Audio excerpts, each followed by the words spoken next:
Hello, dear students. I welcome you in Legend Institute of Management Sciences. And this is your lecturer, Amreen Ayaz Khan. Well, dear student, today we are going to start our new course, that is Psycholinguistics.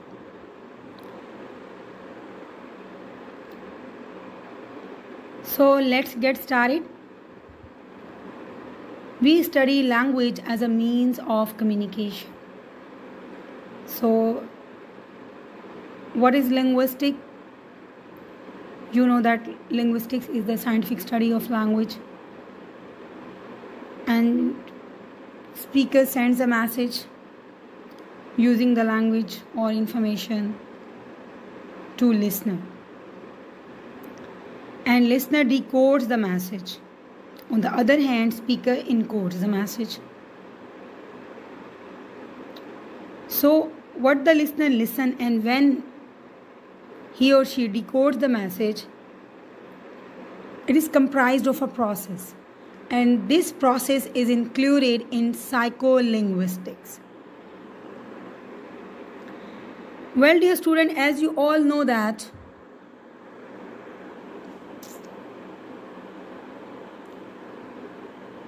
linguistics comprised of phonetic and phonology,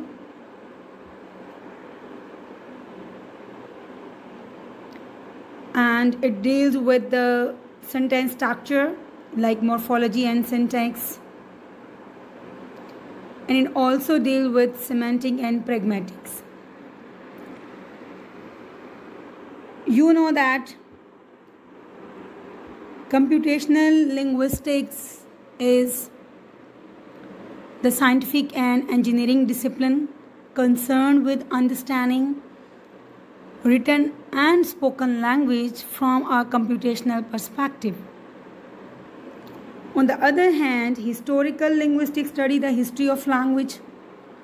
Then we have sociolinguistics, and today we are going to study psycholinguistics. As you all know that linguistics is the scientific study of language,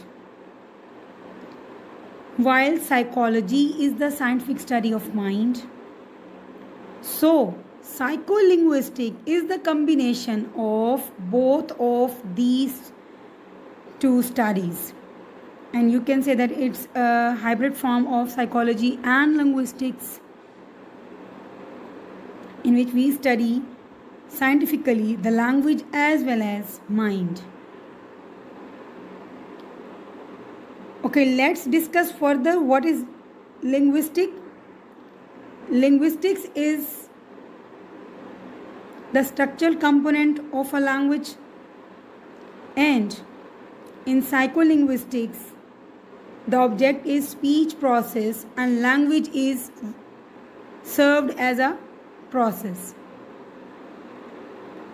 As far as the branches of linguistics are concerned, we have language processing, language acquisition, and neurolinguistics, which we would be studying further. Okay, as far as the origin of psycholinguistics is concerned, the origin of the term psycholinguistics was coined in 1963 by Jacob Robert Cantor in his book An Objective Psychology of Grammar, and started being used among his team at Indiana University. But its use finally became frequent thanks to the 1964 article, and the article name is Language and Psycholinguistics, a Review, by his student Nicholas Pronko, where it was used for the first time to talk about an interdisciplinary science that could be coherent, as well as in the title of Psycholinguistics, and that is a survey of theory and research problems, a 1954 book by Charles E. Osgood and Thomas A. Saback. Well, let's discuss some of the definitions of psycholinguistics. The very first is it investigates the interrelation of language. Language के जो inter relation है उसको investigate करती है psycholinguistics and mind in processing and producing utterances and in language acquisition, and this definition is given by Hartley in 1982. On the other hand, we have another definition, that is it deals directly with the processes of encoding and decoding as they relates states of messages to states of communicators, and this definition is given by Osgood and Seaborg in 1983, and I have discussed in the beginning of this lecture as well that it is directly the process of encoding and decoding of the messages. Then we have another definition, and according to this definition, psycholinguistic is the study of language acquisition and linguistic behavior as well as the psychological mechanism responsible for them. We have some other definitions, like it is concerned in the broadest sense with the relation between the messages and the characteristics of the human individual who select and interpret them. Another definition is it is the study of relation between our needs for expression and communication and the means offered to us by a language learned in one's childhood and later. So dear student, आपने इस तमाम definition note down कर लेनी है और इसको अपनी assignments में भी mention करना है. Now we can say that it is the study of the language behavior, how real rather than ideal people learn and use language to communicate ideas. Moreover, it asks the questions such as how is language produced, perceived, comprehended and remembered, and how it is used for different communicative purposes, how it is acquired, and how does it go wrong when it is represented in the mind. Psycholinguistic is the study of the language processing mechanism. It deals with the mental processes a person uses in producing and understanding language. It is concerned with the relationship between language and human mind. For example, how word, sentences and discourse meaning are represented and computed in the mind. It is all related to psycholinguistics. Psycholinguistics is a branch of study which combines the disciplines of psychology and linguistics. It is concerned with the relationship between human mind and the language as it examines the process that occur while producing and perceiving both written and spoken discourse. Psycholinguistics as a separate branch of study emerged in the late 1950s. So note down this point that in 1950s as a separate branch psycholinguistics emerged. Now we can definitely say that based on the definition which we have discussed earlier, here are some views on psycholinguistics. The very first is psycholinguistics deal with the language and mind. Second, we can say that psycholinguistics is directly related to the process of encoding and decoding of the message. Then we can say that it is an approach. It investigates language use and the language changes. It discusses the processes which are going on in the speaker's and hearer's mind or the listener's mind. It focuses in the discussion of language acquisition and linguistic behavior. Well, as far as the sub-disciplines within psycholinguistics are concerned, here we have some of the branches. The very first is theoretical psycholinguistics. It based on the language theories related to human mental processes in using language like phonological, diction, syntax, discourse and intonation arrangement. Second, we have development psycholinguistics. It is the process of language acquisition, both L1 and L2 either it is your first language or second language. And psycholinguistic is the social aspect of language, that language is a string of thought and insight. Next is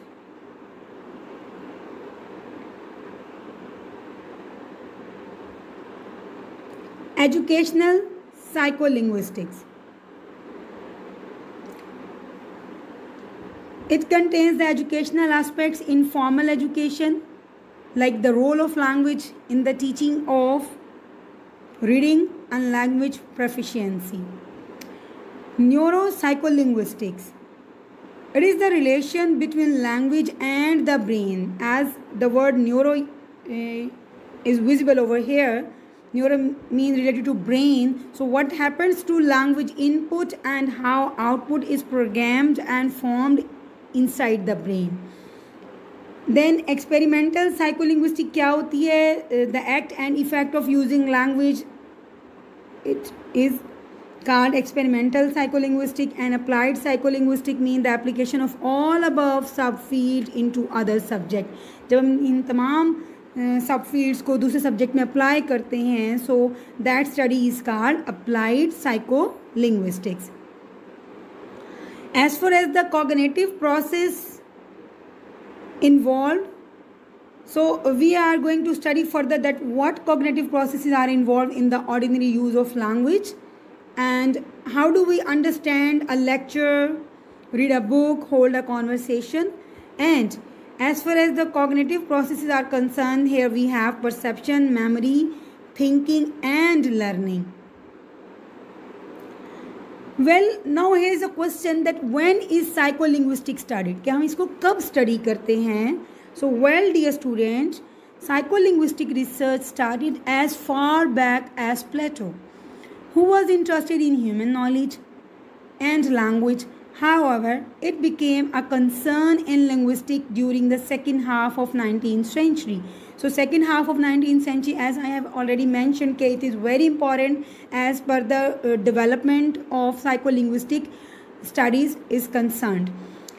And this second half of 19th century with linguists looking at a language acquisition. In 1960s, Charles Hockett published a list of designed features of human language, where he identified 13 different features that the language we use to communicate as human is characterized by.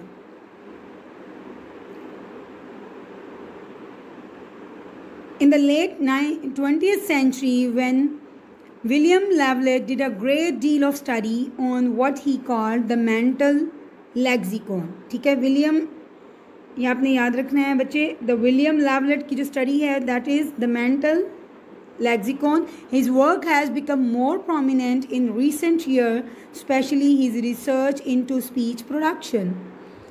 Since 1990s, the advances in brain scanning and mapping have provided new information for psycholinguistics, meaning we can now see brain activity relating to word processing comprehension.